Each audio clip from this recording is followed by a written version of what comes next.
This was a story that shocked the world, even drawing the attention of Elon Musk. A coach took 12 students on a cave exploration trip, but an unexpected torrential downpour caused a flash flood within an hour, blocking the only exit and trapping them inside. Faced with extreme hunger, they made a pact. If someone did not survive, the others would use their body as food to stay alive. The incident took place on 23 June 2018 in the Tam Luang Cave, Thailand.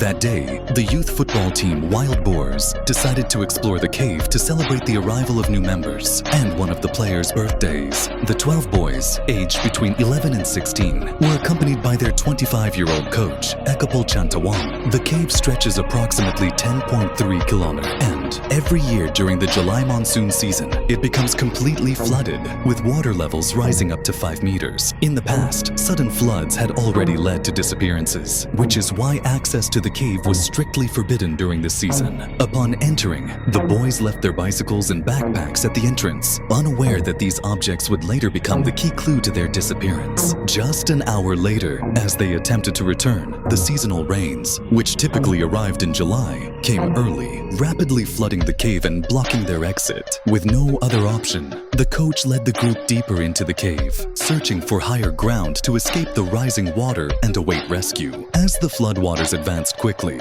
they managed to reach an area called Pattaya Beach, where they were temporarily safe. However, the water level continued to rise, forcing them to move even further into the cave. Fear began to spread among the boys as time passed. Outside, parents noticed their children had not returned and, worried, alerted the authorities. The police found the boys' bicycles and backpacks at the cave entrance, confirming that they had gone inside. However, the lack of proper equipment and specialized personnel made it difficult to begin a rescue operation. On 24 June, the Thai Navy SEALs took over the mission. However, visibility underwater was extremely poor, and the divers lacked experience in cave rescues, making the operation even more challenging. As the heavy rains continued to hinder efforts, Thailand requested international assistance. The news spread rapidly, capturing global attention. Cave diving experts and volunteers from multiple countries rushed to the site with specialized equipment. In no time, nearly 1,000 people were involved in the operation. A large water pumping system was installed to reduce the flooding,